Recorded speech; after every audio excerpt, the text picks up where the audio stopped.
And I want to let you know that not much has changed. So we're going to go through the training on the LPAC decision-making process for the Texas Assessment Program.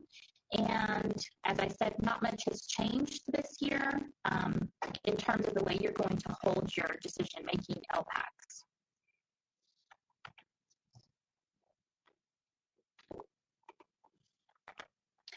Here are the training topics. So we have STAR we're going to talk about. So a little bit has changed there. We'll talk about that. We'll talk about reference the decision-making guide for LPACs and participation decisions for STAR specifically, and then your accommodation decisions. We're also going to talk about TELPUS and what that means for TELPUS decision-making. And there's a guide for that also there. You have spring data collection information that is the same as it has been in the past. So we've had that every year. And then the TELPUS alternate. So that is something that is new. We won't be administering TELPUS alt this year, but it is coming for 2019. Let's get started with STAR. Here are the changes for 2018 and beyond. All of the guidelines in this training are applicable for assessments administered through the spring and the summer this year. And beginning next school year, we're going to have assessment training in the fall that will follow the academic calendar. So for those of you that have been doing this for a long time, we've always had to keep up with two calendars. We've had the school calendar, but then we've had the assessment calendar. School calendar typically runs from August to May or June, and then we have the assessment calendar that typically runs from January to December. So this has always been kind of a pain because we have to keep up with decisions that are made and how they carry through the calendar year. But now that they're going to adjust the assessment calendar so that it matches the school calendar, the academic calendar, it's going to flow a lot nicer. So that's the good news. The bad news really is that you guys get to have this training twice this year. So we have it now in the spring, and then we're also going to have it in the fall so that we get on board with our 2018-2019 school calendar. So there is a STAR decision-making guide for LPACs, and this slide right here is basically telling us that it is the law that we follow it, okay?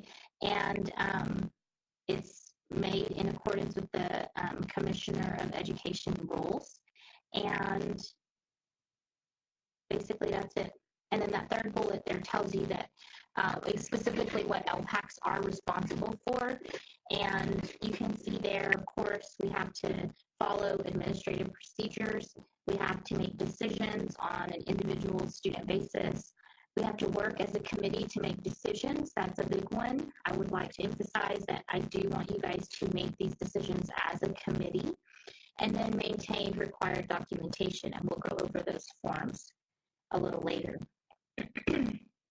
So you're going to make participation decisions. Know that students can take STAR, STAR Spanish, or STAR Alt, and the LPAC is required to document which of these forms of STAR a student will take. Now, what you need to know about the alignment of the STAR and STAR Spanish, if we happen to have students out in the region that may need a STAR Spanish administration, know that these things are the same. Okay, the curriculum and item types, the blueprint for building the test, the achievement standard alignment, and the focus on readiness for the next grade level or course with the goal of post-secondary readiness. All of that is the same. The big difference is really the language accessibility, where STAR Spanish is available for native language to help the students understand the language of the test. That's it. That's the only difference. Another thing to note is that for you guys to know that the STAR is not translated, okay? So lots of people think that that's what happens, and that's actually not what happens. So the test questions are the same, the item types are the same, and we're testing the same standards, but it might be a different story, and the questions may be different. So just know it's not a translation. Here's some more information on Spanish decisions. Make sure that when you do make those decisions that you are making them on an individual student basis, that you use input from the teachers, and that you determine that STAR is the most appropriate assessment to measure academic progress. So make sure that this probably wouldn't happen much here in this region, but grade-based or program-based decisions are not authorized. And then LPACs recommend certain accommodations for students taking STAR Spanish. Make sure that you refer to the accommodations policy documents found on the accommodations resources webpage. There are some instances where you might have a student in an ESL program who takes the STAR Spanish, and so here are examples of when that might happen. If you have a Spanish speaker who has recently moved to the U.S., then that student may be a good candidate to take the STAR Spanish. And when I say recently, I mean like they moved in the spring, or maybe even closer to the assessment. I don't mean that they moved in September or October and they've been receiving instruction in English, and you think, oh, we're going to give them the Spanish STAR. That's really not the best choice. The second point there says ELLs who have recently moved from a campus where they were enrolled in a bilingual program. Again, if they come from a campus very close to assessment time and they were instructed in Spanish, then they would also be a good candidate for STAR Spanish. And then if you have students who receive substantial academic support in Spanish, where maybe they have a tutor or someone who does translate a lot of lessons and direct instruction, then that student may be a good candidate as well. But like I said, I think we have very rare cases when a STAR Spanish would be administered for a student in an ESL program. There are instances where non-ELLs in Spanish bilingual programs might take a STAR Spanish. We don't really have any of these cases because this really refers to students who are participating in dual language programs, and we don't have that in this region. Know that you can make assessment decisions for different subjects. They could take the STAR Spanish in one content and then take the STAR in English in another subject. LPACs have the authority to make those decisions, but they have to be well justified and documented. So when you have students who are dually served for ESL or in a bilingual program, and they also receive special education services, this slide is reminding us that those students are eligible to take any version of the STAR, whether it be STAR, STAR Spanish, or STAR Alt, and also that we need to make sure that our committees are meeting together. The LPAC committee and the ARD committee are coming together and making these decisions for the students, and that they are collaborating to ensure that factors related to a student's disability and second language acquisition are both carefully considered. So we're going to talk about designated supports next. When you're looking at designated supports for STAR, make sure that you're making those on an individual student basis. Make sure that they are based on the student's particular need for second language acquisition support and whether the student routinely, independently, and effectively uses the designated support in instruction and classroom testing. So if you give this, for example, you say extra time, then it should be something that is afforded to the student during regular instruction and assessment. They get extra time to finish their assignments, or they get extra time to finish their assessments. Okay, it's not just, oh, well, we get to give it to them during STAR, so we're going to give it to them now. The next bullet talks about LPACs coordinating with subject area teachers. So make sure that you're not providing unfamiliar accommodations that may hinder rather than help a student, and designated support decisions should be made as close as possible to the assessment time to account for students' progress in acquiring English language. Here are some accessibility resources that you can go look at, and I highly encourage you to pull these and look over them very carefully and read them.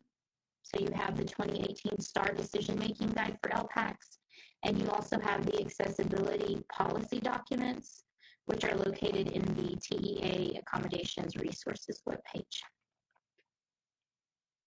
Here is more information on designated supports.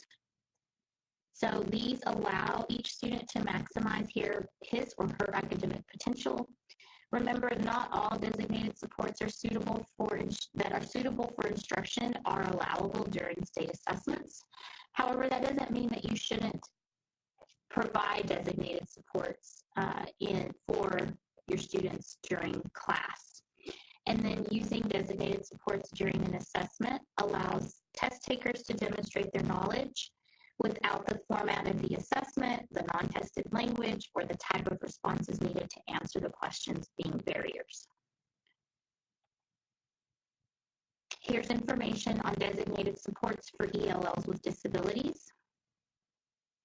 LPACs are responsible for making designated support decisions for the STAR program in conjunction with the student's ARD, the Section 504, RTI, or other applicable committee. Designated support decisions related to the student's particular needs for second language acquisition support need to be considered by that committee, and designated support decisions related to the student's disability need to be addressed by the other committee. So both committees need to be familiar with all the information on the TEA Accommodations Resources webpage. Here is information on the LPAC role and collaboration with testing coordinators. So I could get on a soapbox about the information on this slide, but I'm not going to go there today. I'm just going to remind you that the LPAC's role is to provide opportunities for guiding teachers, support the English language proficiency standards or the ELPS implementation, and determine the needs for professional development. So when you guys get together as a committee, it's a good time to think about where your students are placed and where your future students will be placed. Make sure that you have enough staff looking forward. If you're at the elementary or middle school, make sure you have adequate number of ESL certified staff to serve your students. And if you're at the high school and you realize, oh, all of our core content area teachers are not sheltered instruction certified, sheltered instruction trained, then we need to work towards that goal. Testing coordinators and LPACs must coordinate so that participation and designated supports decisions are available in time to make testing arrangements. So I am going to encourage you guys that when you are filling out your documentation for your designated supports, that you, even if say, for example, the ARD or the RTI committee suggests a particular designated support, that the LPAC also document that on their paperwork. So it is going to be documented in both places. That way everyone is on the same page. And then I would just put a special note next to that designated support that was recommended by the other committee, that it was actually recommended due to a learning disability or another committee, not the LPAC, because that will impact eligibility for exit later. We're going to talk about STAR accessibility next. So accessibility policy information can be found on the Accommodations Resources webpage as well. And the accessibility policies are divided into 3 categories. So first, we have accessibility features, and those are available to all students who need them. The designated supports are the ones that the special committees, the designated committees, have authority to make decisions on. And then you have the designated supports that require TEA approval, and that is the most limited tier probably, is where you have to ask TEA for permission to provide a designated support. Sorry about that, guys. I didn't look at my chat box soon enough. Okay, so I just finished up this slide on accessibility policies and the 3 different categories, and the next part is going to be talking about those a little bit more. So if you go, they're just, on this slide, they're just showing you where you would find the accessibility features on the Accessibility Resources webpage, and that it says the 2018 accessibility accessibility policies there. Okay. Here is a long list of the accessibility features, and I am not,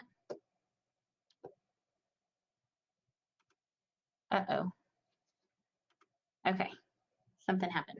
Okay, so I'm not going to read all of those to you. Just know that they're there for you to reference, but they're also, they go in, you know, more detail when you access them on the web page. So I encourage you to do that.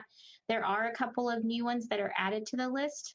So the use of amplification devices and the use of projection devices have been added. Before, those were designated supports that you had to have committees approve, and so now those are on the accessibility features list, which means more students have access to them.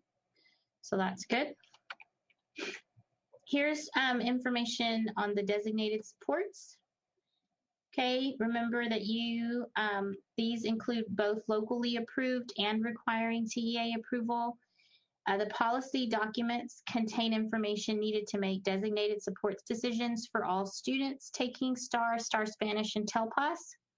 And each document is organized in the same way, so they're laid out very nicely. And it includes all of that information listed there: the description of the accommodation, the assessments, the student eligibility criteria, the authority, who has the authority for that decision, examples and types, and then special instructions and considerations. And here's what it looks like when you go look at it or pull it offline. And I suggest that any of the designated supports that you are considering, that you go and you pull this form for each one so that you have it handy to reference when you're meeting as a committee. And you'll see here it's showing you that the authority for decision and required documentation section is highlighted. It's yellow, and the bullet in that particular bullet for content and language supports indicates that the LPACs alone can recommend this use of that particular designated support.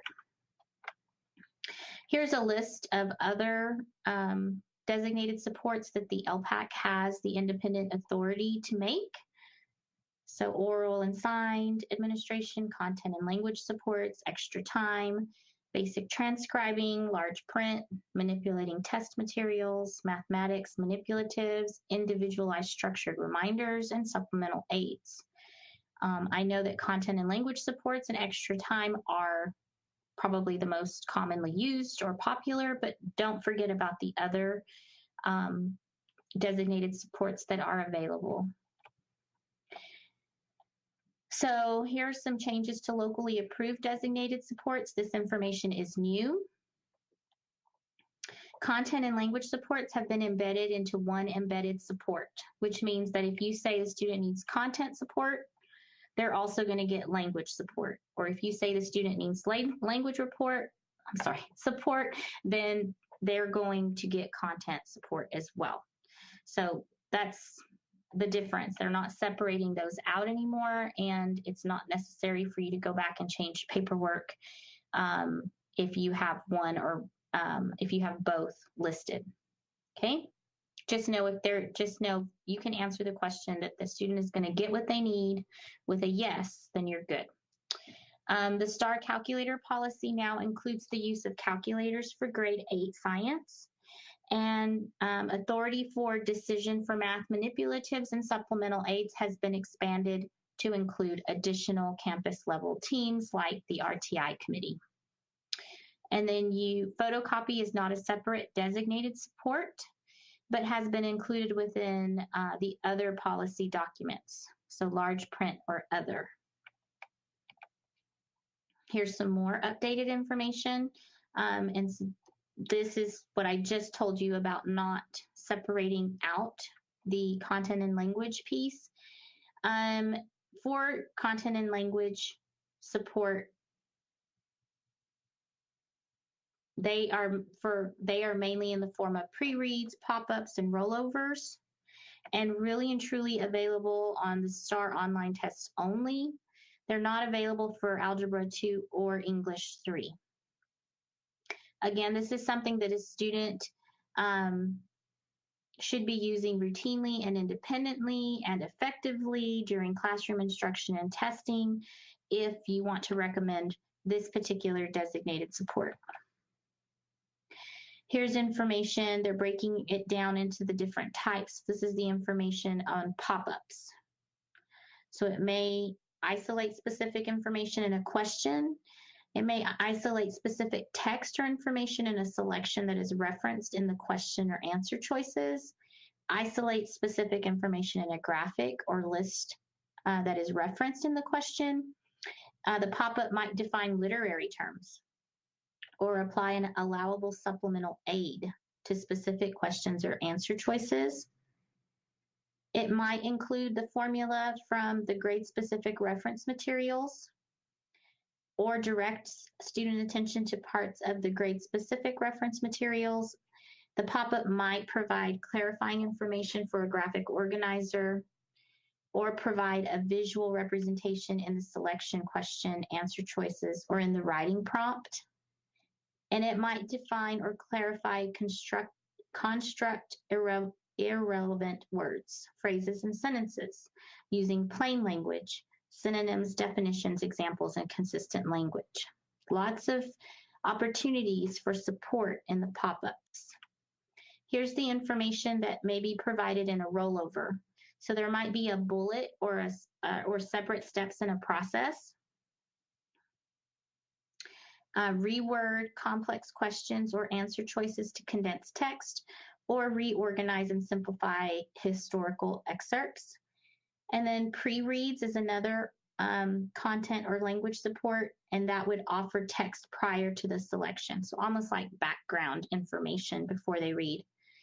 And then there's supplementary materials. So like a blank Punnett square, that would be for biology, a writing checklist for grades 4, 7, English 1, and 2. Now this list here is provided to give teachers examples that link STAR content and language supports to classroom accommodations. I think there were a lot of questions about what teachers need to be doing in class to justify content and language support. And so they came up with this list. So it's not a complete list, it's just a really good list for you to reference if you're like thinking, well, how do I know if I'm doing something that would justify content and language support? So you could look at some of these and tell the teacher provides the formula that is needed to solve a problem. Well, you could see that would probably be in a pop-up. I think I read something like that in a pop-up, okay? So just know that you can take some of these scenarios from the classroom and find how they are connected to what would be provided in a content or language support. There are some special situations when you're considering content and language supports. Because they're embedded accommodations presented in the online format, replicating the features on paper is not always possible. So technology-based supports enable most students to test online, but sometimes a special administration request can be made to TEA for approval to administer a paper test if the use of the accommodation is not feasible or appropriate for an online admin, or the administration of an online test is inappropriate due to the student's particular disabilities. So if you feel like you need to do a paper administration, you will have to submit a special administration request form to TEA. And there's the link there where you would need to go and get that form.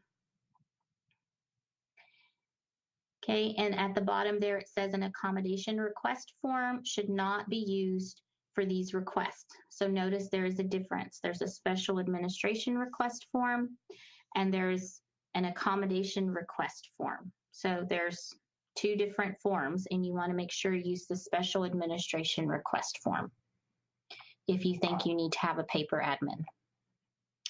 Here's information on oral administration. The extent of this designated support varies depending on the format of the assessment, online versus paper. And then the STAR Online oral administration is administered via text-to-speech. So TTS, which is text-to-speech, allows a student to independently select and change his or her level of reading support during the test. And they do not want you to document the levels of reading support. And then the students eligible for oral admin and content and language supports should take the STAR Online, since these supports are only offered online. TTS will also read aloud the text in the embedded supports, so the pop-ups and the rollovers will be read as well. Down there at the bottom, there's a box, and it says that it's recommended that students complete the STAR Online tutorial as well as the practice test prior to the administration of an online assessment. Now, I think you need to really be thinking about this way ahead of time. I don't know right now if they are available and open, but if they are, then go ahead and find time to get your kids going on that interface so that they can be comfortable with it. Charlotte, I see that you asked if you could ask a question a few minutes ago, so you can ask a question. Do you want me to pause here and you can just unmute yourself?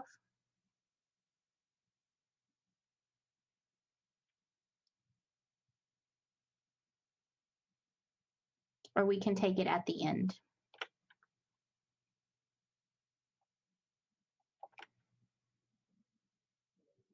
Okay. Extra time. So extra time as a designated support is extra time during the same day. They have to meet the eligibility criteria, which is they have to be using it routinely and effectively in classroom instruction and classroom testing. This is not an automatic decision, and the student should be allowed to continue testing until the end of the regularly scheduled school day, but they do not want you to make the students stay in the testing room until that time, until the end of the day. It's not required that you hold them. Okay, so here's information on designated support recommendations for reading and writing and the impact on the exit criteria for English learners. Just remember that if the following designated supports for any of the reading or writing assessments are documented for an English learner, they will not be eligible for exit at the end of the school year. So I don't want to discourage you from affording a student one of these designated supports, but I just want you to carefully consider whether or not they really need it. So if they are afforded oral admin, content and language supports, or extra time for reading or writing, they will not be eligible for exit in the spring. Okay, and here is a new information there at the bottom. It says for assessments with multiple administrations, STAR designated support decisions can be carried over from the spring to the summer admin. However, the LPAC should meet to document any changes in the student situation that have occurred between each administration, especially if a student no longer requires the designated support. Remember, some supports may prevent the student from being considered for exit at the end of the year. One question I have had in the past, which I think is a very good question, is if the student takes the test the first time with a designated support and they do not pass, and then they take it a second time without this designated support and pass, would the student be eligible for exit? And the answer is no. Okay? So, something to consider. All right, the next slide is specifically talking about dictionaries. This is a change. A new thing for this year is that dictionaries for reading and writing in grades 3 through 5 are now included in the dictionary policy and are no longer considered a designated support. So, if a student, an English learner, needs a dictionary, that's fine, but you do not have to document that on their designated supports. But if you have an English learner who is heavily relying on a dictionary, then you need to take that into consideration as far as exit decisions. So if they use it, you know, a little bit here and there, comparable to maybe a non-ELL, then I probably would say they're fine. But if they really need it because their English is so low or the proficiency is low, then you need to consider that they probably are not ready for exit. This next section is about decisions about special provision, exemption, and multiple admins. So we still have this English 1 EOC special provision, and this is specifically for English learners who have been enrolled in U.S. schools 3 years or less, 5 or less if they're a qualifying unschooled asylee or refugee, and they have not yet attained TELPAS reading advanced high rating in grade 2 or above. So we have very few of these as well. But just remember that when they are enrolled in English 1 or ESOL 1, an eligible English learner shall not be required to retake the assessment each time it is administered if the student passes the course but does not pass the test. So students are not exempt from testing well in the course. The provision does not apply to English 2 or 3, and the provision is not tied to any particular graduation plan. However, if you have your graduation committee who is trying to figure out how we're going to get someone to pass, sometimes this question comes up. You may want to have a real honest talk with that student and say, we really need you to try to pass this English 1 EOC, because if you have, if you've got to get the 3 out of 5 courses passed in order to graduate, and they have a better chance at passing the English 1 versus the English 2 or 3, then you want to do that for them, okay? And you might have to have that real honest talk of, we're going to try to get you to pass. So it might not be something they really want to do, but it might be their best chance. Oh no, I'm fuzzy again, it says. I'm sorry, guys. I wonder if our internet is not working. Okay, we're almost finished, I think. Let me look. Well, we have another 20 slides to go, but it's not too bad. I don't know if I should get out and get back in. Do you want me to get out and get back in so that it's clearer? Okay, let me get out.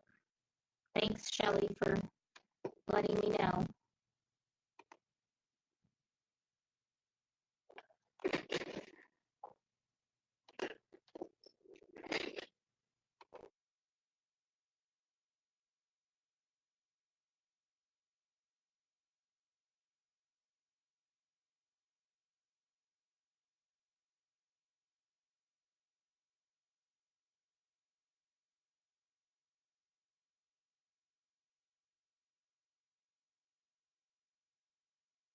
Okay, guys, I'm back.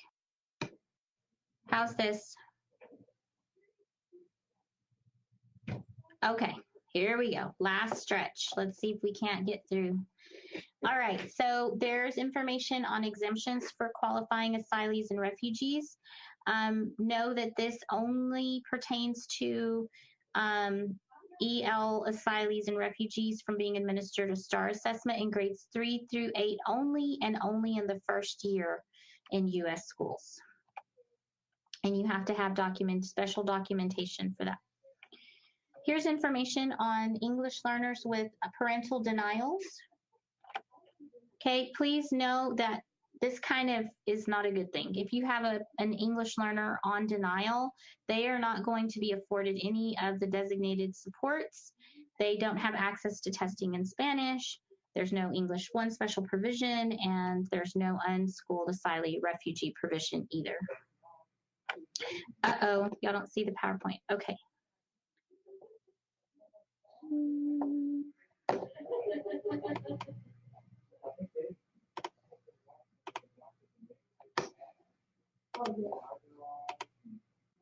I am so sorry. Okay, do you see it now? Okay, I'm so sorry. I'm so sorry. You gotta love technology. And it doesn't help that I'm not in my office. Okay. Do you want me to back up on anything?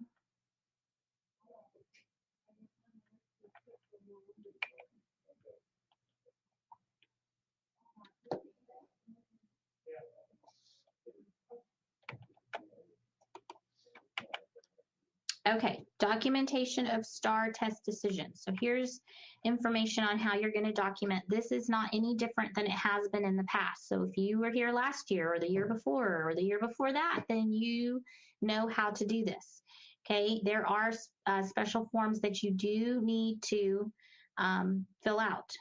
But here they are listed. So you have the STAR participation in designated supports decisions form, eligibility for STAR English 1 assessment special provision, the student history worksheet. Know that these forms are in Word format, so you can change them. You can go in and type all the information in and then print them. You are not required to use these forms, but they are there for you to use as a model of all the information that you are required to include. So for me, if I was in a district, I wouldn't try to recreate anything. I would use those forms, and if I needed to add my school logo to them or a footer with my school information on it or whatever, then I would do that, but I wouldn't be trying to recreate the wheel. You can go to that link that is on the page on the slide and access those. I did include them as attachments when I sent out the connection information, so I don't remember if they were in Word or if they were in PDF. I think they were in Word. So you should be able to change the ones that I sent. But if you have any trouble, just know that the link is there and you can access them.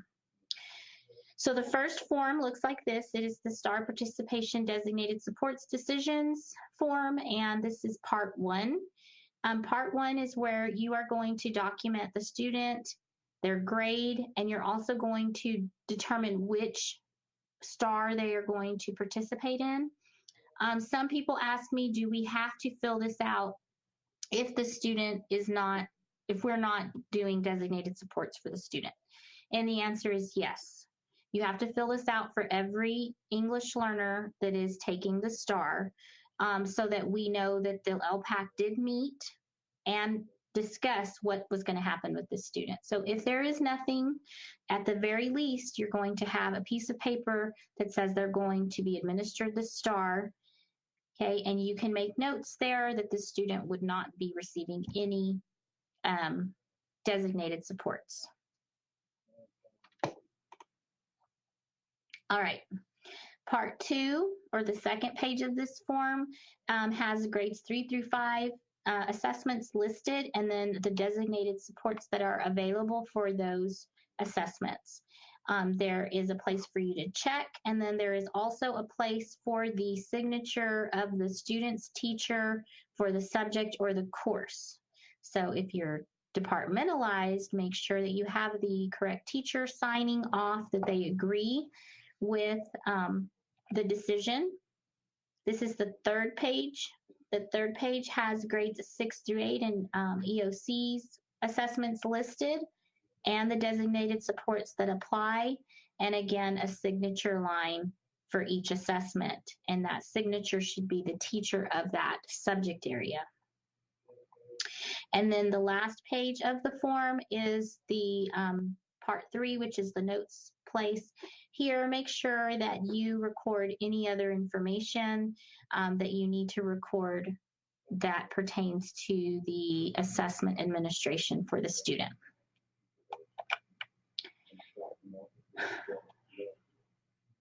Next, we're going to talk about the eligibility for STAR English 1 assessment special provision.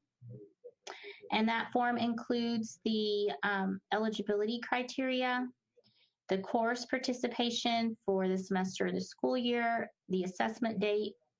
All of that has to be documented for each English learner that meets eligibility criteria. The documentation must be completed and discussed with the student as close to the time of assessment as possible. And then the special provision only applies when the student meets eligibility criteria and passes the course. So they have to meet eligibility criteria, and then they have to pass the course, and then they have this special provision in place for them as you're looking backwards. So say they don't pass, but later on you look at it and you think, I want them to have the opportunity to retest. So make sure that they passed the course. And if they pass the course, then they should be able to have access to the assessment every time that it is available.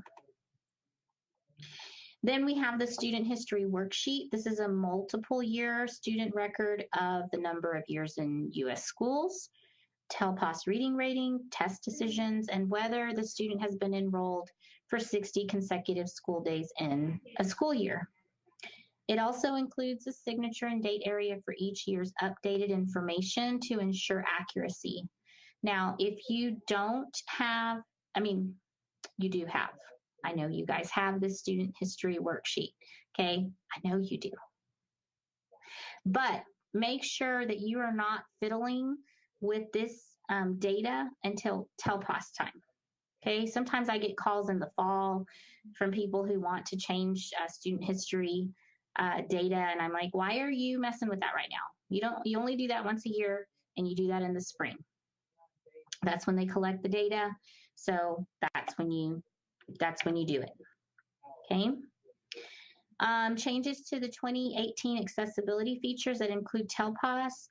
This is a little bit new information for me, so just know that additional assistive tools like amplification and projection devices, which we talked about earlier, are also features that are included for TELPAS.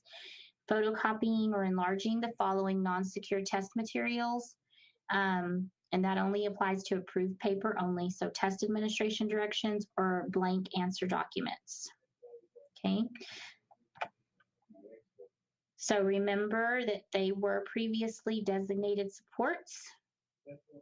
Those that I just mentioned these were designated supports, and now they are accessibility features. There are designated supports for TELPAS, and they are listed here. So you have basic transcribing, individualized structured reminders, large print for paper, manipulating test materials, spelling assistance, and complex transcribing, which are new, and of course, extra day and other.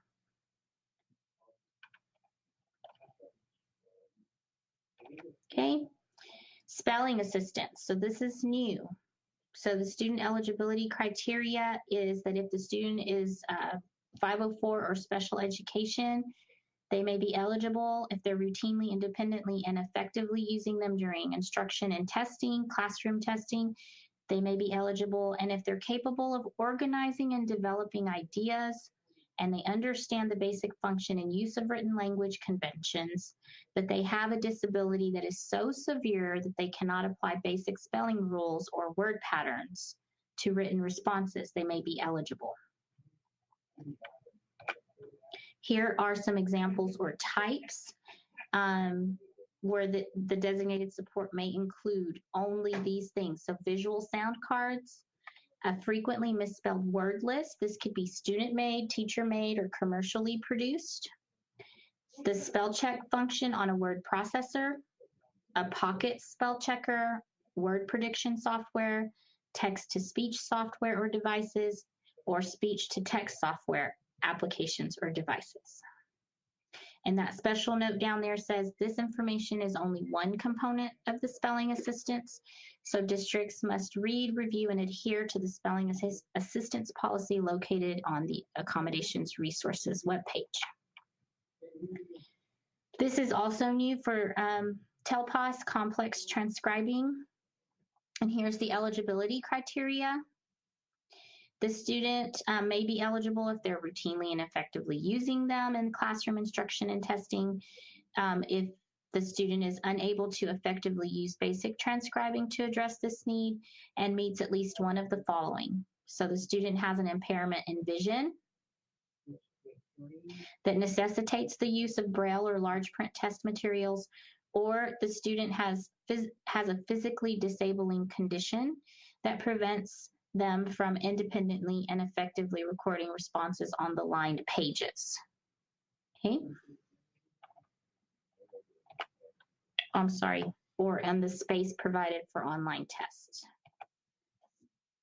All right, so there are some very rare circumstances that prevent students from testing online, and TEA may grant approval for special administration of TELPAS online tests for reading or listening and speaking for grades 2 through 12.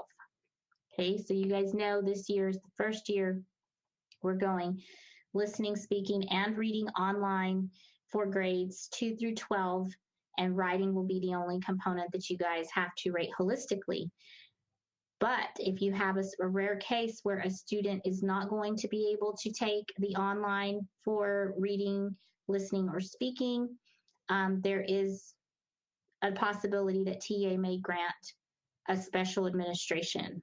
Okay, so if the accommodations cannot be applied, a student may need a testing accommodation that is not possible to provide in an online setting.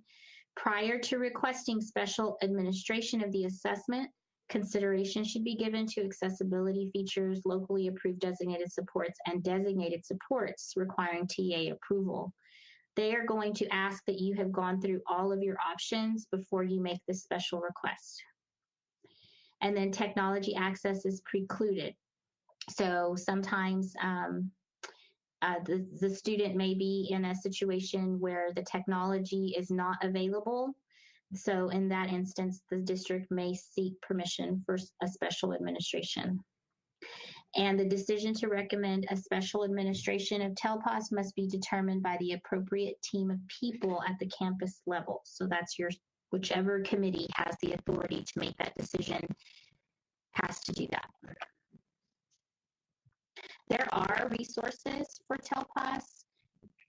For LPACs, know that you have your Years in U.S. Schools data collection document that I just talked to you about when you're collecting years in U.S. schools.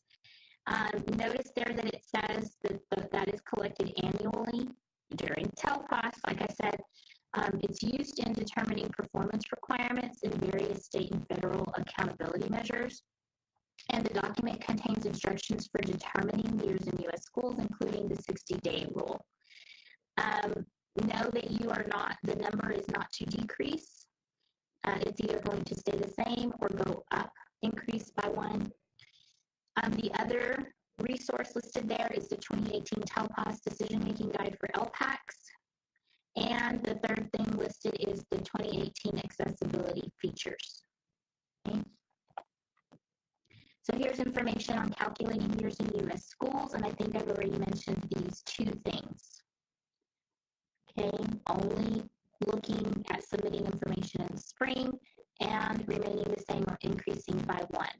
So if the student, for example, wasn't in school for 60 days or more in the previous year, then it may stay the same. The other instance might be that there was an error in documentation and somebody caught that the years in U.S. schools was not accurate from the previous year, and that might be another reason that it may remain the same, okay? But those are the only 2 instances on how the number should change. It's either remaining the same or increasing by 1. In addition to years in U.S. schools, we're also going to be collecting information on unschooled asylees and refugees and students with interrupted formal education. Okay, and I've been thinking about the second group of students a lot lately, and I really think that we have quite a bit of these students in the region, but I don't know if we're identifying them as SIFE. So they give you some information there on a student that would qualify as a SIFE. Those are English learners that attend school in the U.S., withdraw and leave for a period of time, and then return to the U.S., and then the time that they're out affects their academic success. Okay, they may have gaps in their learning because they're going back and forth. But I also think that the second bullet is maybe common as well. These are the students that come to the United States with limited or no prior formal schooling in their home country. So I see a lot of that happening too, where students come and they were not formally educated, and then they come and they're way behind. Those students are also significantly affected, and so they should be considered SIFE students as well. I just wanted to take a minute to talk a little bit about that. Now we're going to talk about the alternate English language proficiency assessment, and this would be TELPAS ALT. Okay, the ESSA is requiring that we assess English learners with the most significant cognitive disabilities for their language proficiency. Okay, so the alternate ELP assessment, which for us is TELPAS, is going to be more of a holistic inventory that assesses English language proficiency, and that is to satisfy the alternate ELP assessment requirement, and also to reduce exemptions from specific language domains on TELPAS. So you might be wondering, well, who's going to take this? Alternate TELPAS or TELPAS ALT? I don't know what they're going to call it. Maybe TELPAS ALT. Here's the information on that. So if you have a student who qualifies for STAR ALT 2, that student would be a candidate, would be eligible to take the TELPAS ALT. But in grades K1, the assessment would be different, because they are not different, because this teacher would holistically rate them, okay, for all language domains. That's really not going to change. But for grade 2, participation requirements will be created similar to STAR ALT 2, and then the LPAC and ARD committees will be required to make an assessment determination. For grades 3 through 12, participation requirements will be that ELs who are eligible to take STAR ALT 2 will also take the TELPAS alternate. You'll see there it's noted that in the spring of 2018, there's going to be a COG lab going on, and then in 2019, we will have an operational administration. So something to look forward to.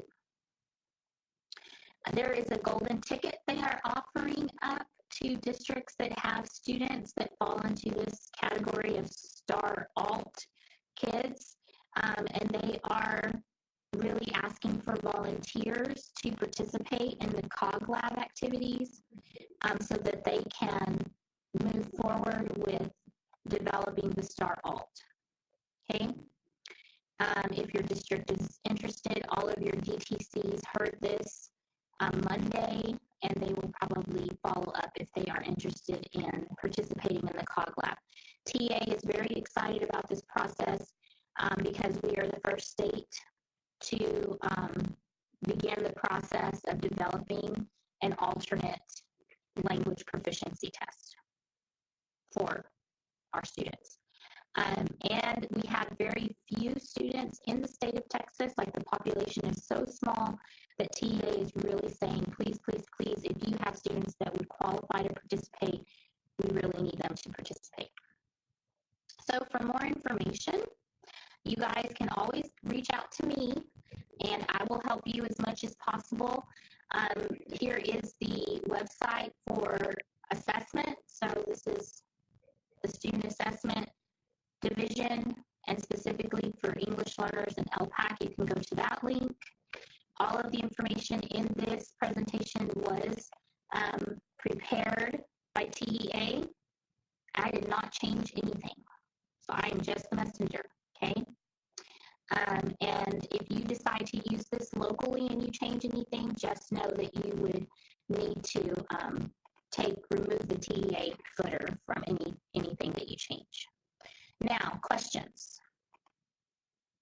What do you guys have for me in terms of questions?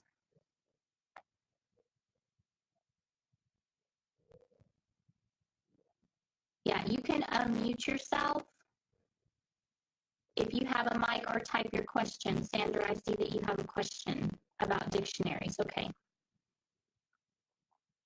Can you unmute yourself? Let me unmute you. The accessibility features? Yes, ma'am. The bilingual dictionaries, is that not under the accessibility, like open to all, or is it just ELLs?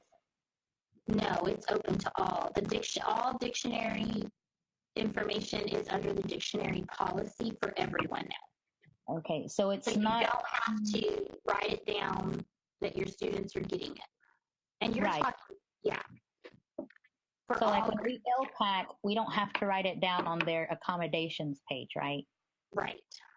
Okay, good. Unless you feel like it is very much needed because they would not have a chance without it, then okay. I would document it, because it's, if you go back to that slide, it says that you would have to consider how much the student is relying on the dictionary.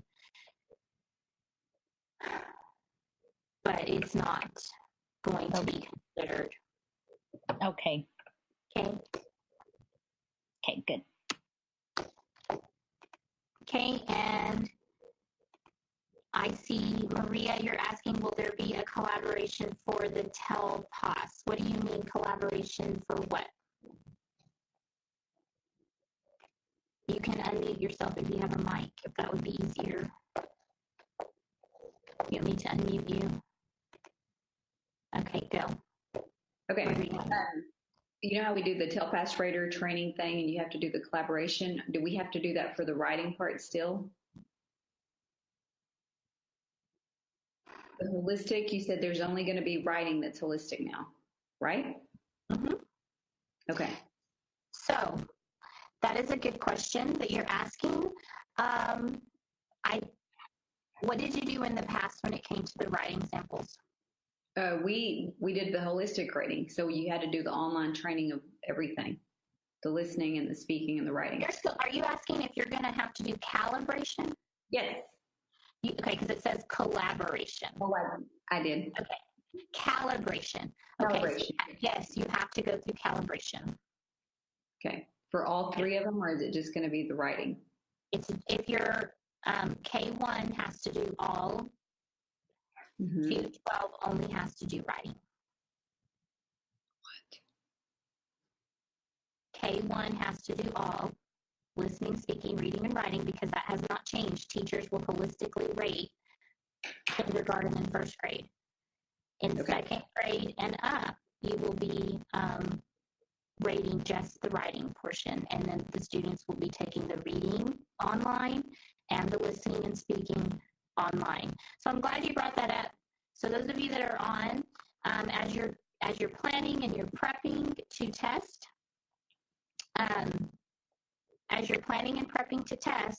you need to think about, you're going to need a session for reading, where you administer reading, and you're going to have a session for your listening and speaking. Okay, so 2 online sessions. And they are estimating that those online sessions should not take students more than 2 hours. So no more than 2 hours for the reading. They can have more than 2 hours. It's not timed. But they're just estimating, because it's a shorter blueprint. The reading is a shorter test. Okay? And then the writing part, the listening and speaking part should also take about 2 hours. So would it be wise to do that on 2 separate days or on the same day?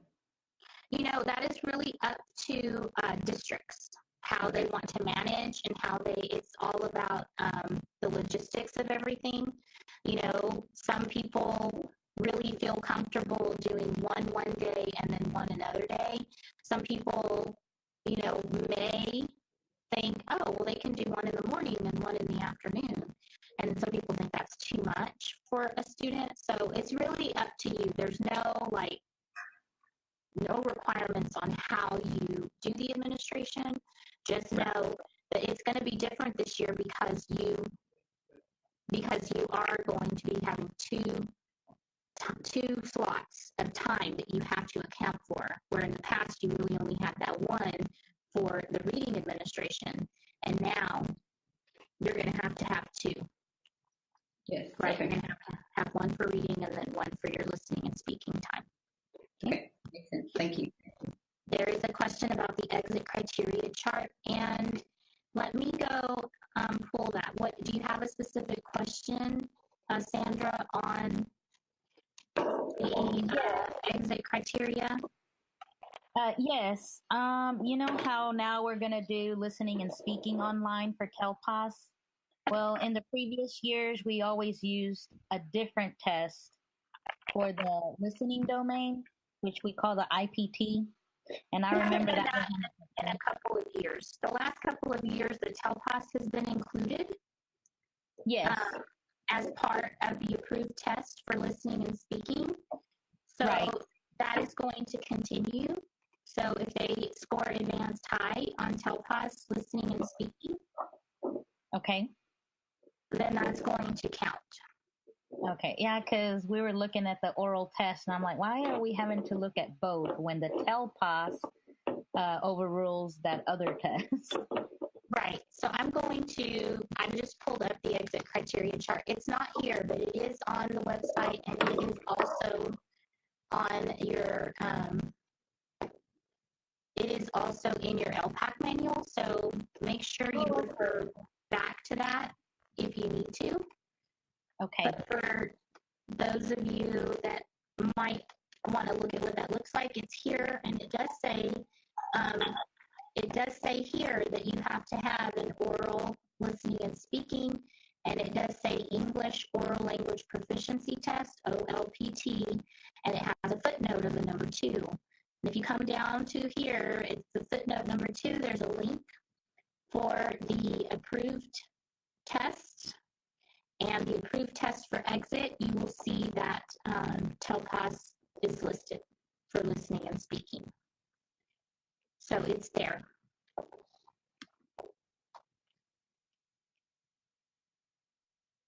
No, you don't have to give an IPT if you're going to exit someone, Shelley.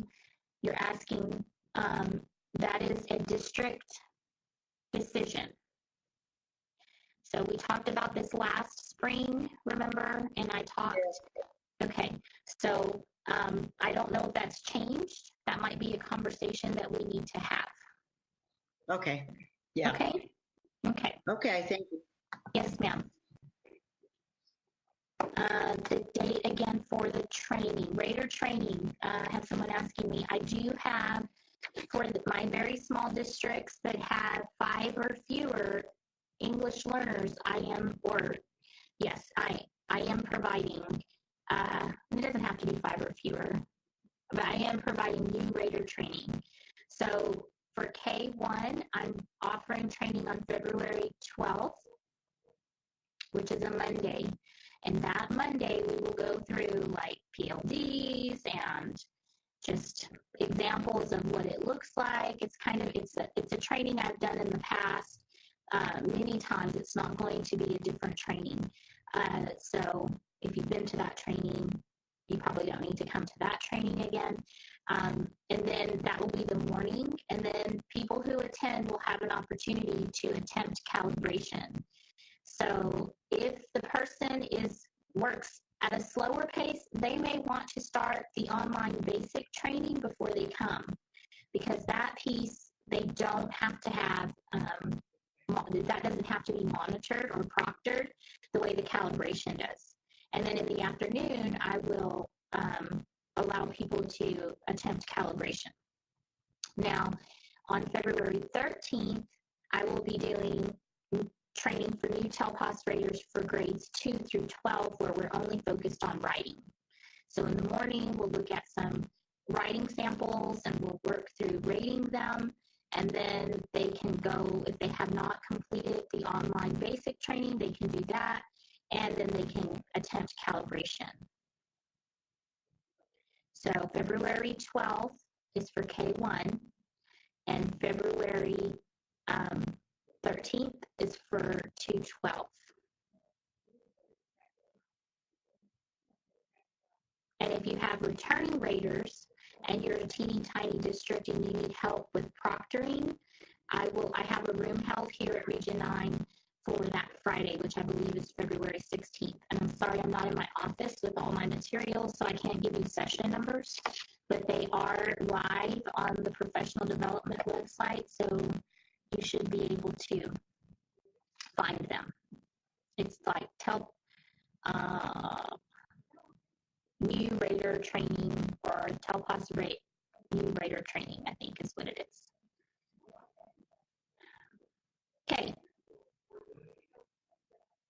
Okay, what is the question on STAR Spanish? Leanne, do you have a mic? Yes, I'm going to unmute you. Go ahead. So we have one that moved in September, but even though she's not getting oral instruction in Spanish, we don't offer a bilingual program, for example. All of her work and the instructions on how to do the work are being translated either by Google Translate or another student in class that's helping. So she would qualify for the STAR Spanish. No, ma'am. Nope. Not coming in September. And she really and truly, if she is not being instructed in Spanish, translating doesn't count. And I know that's hard to understand. But the content and the vocabulary on the Spanish test is not going to be the same that she has heard in class. So I would start getting her really used to using a translator and her dictionary to help her through. So you need a word-to-word Spanish dictionary and or a digital translator. Do you have one? Have I given you any? Yes, I have one. Yes. Okay, so that doesn't count as substantial academic support with the translating of lessons and instructions? So is someone reteaching her in Spanish? It's all being translated through Google. The instructions are being given in Spanish, but it's not being taught. It's just being translated. Okay. Now, if you had a tutor who sat or knew how to teach a lesson and then taught the lesson in Spanish to her, that would be different. Okay. And the fact that she came in September, yeah, that's a lot of time. You guys need to be transitioning her to rely more on English aids and translation aids. If you feel, and you can tell me, and we can have this conversation another time, but if for example, she came in September, have you seen an improvement in her abilities in English? Yes, but not enough that I feel like she would know what to do if I gave her an English STAR test. She would just sit there and stare at it. So we need to probably start weaning her to the point where she is able to use her tools. What grade is she? Third. Yeah. And you could give her some STAR Spanish release test questions and see how she does. Have you done that? Yes, we did that in an earlier benchmark situation. Okay. And how did she do? She did all right. She didn't, like if we converted the score, she didn't pass it, but she performed well enough that if it was an English student taking the test, we felt like she would make progress, and pass it in the spring. Okay, well then I would suggest that you do that. I would suggest that you go ahead and reassess her in Spanish and see if your what you are doing for her, if she is able to transfer the skills. Okay. The vocabulary is so different in Spanish on a Spanish test than in English. Okay. And even the terms for academic concepts like compare and contrast, when you're trying to infer, for example. Right. You know, I don't like the word infer. I don't know if when you're translating, if the academic vocabulary is translated appropriately. I understand. It's better to be comparable to what you see on STAR. I would definitely give her another STAR release, not a whole test, but maybe a passage and some questions and see how she does. Okay. And then call me and we'll talk about it, okay? Okay. Thank you. Yes, ma'am. Are there any other questions?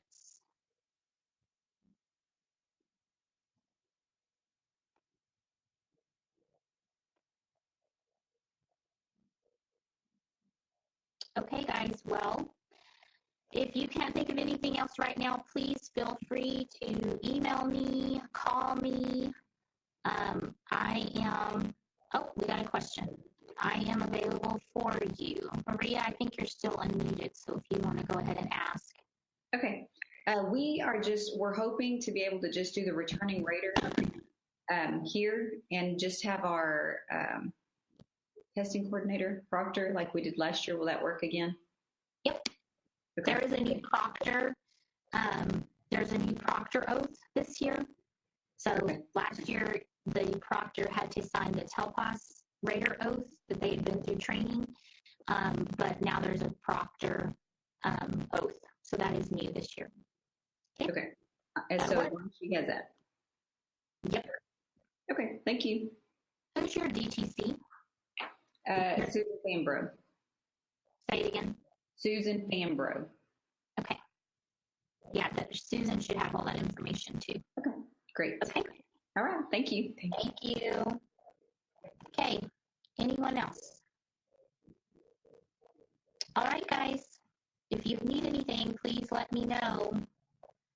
I am here to help you. All right. Y'all have a good afternoon and thank you for joining me today.